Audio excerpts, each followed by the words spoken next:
soo dhaweynayna waxa runtii sharaf weyn nooca in dalka Soomaaliland ay ka dhacday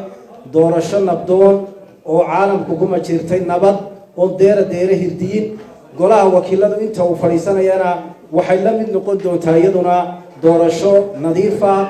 oo u dhacda sida qaanuunka jamhuuriyadda Soomaaliland uu jideynayo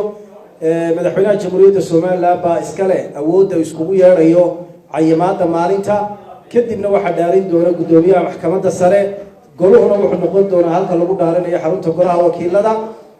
taana waxaan u sheegaynaa bulshada Soomaaliland iyo bulshada danaysaba dimuqraadiyadda jamhuuriyadda Soomaaliland iyo geedi socodka dimuqraadiyadda jamhuuriyadda Soomaaliland in waxa la sheegayaa ay tahay been abuur isla mar ahaantaasina maanta waxa loo sii sameeyaa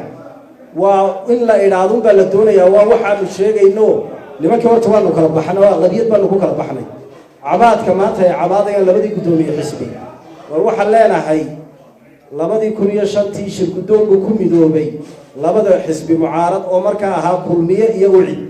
cid allaali cid ka hadashay ma jirto cid allaali cid tiri hayba la isku bahaysanayaan ma jirto arinta maanta labada gudoomiye xisbi ay ka hadlayaan waxay la mid tahay doorashadii 2017 ahayd waa la dhacay iyo dad inta codeeyay taa bay horta la mid tahay marka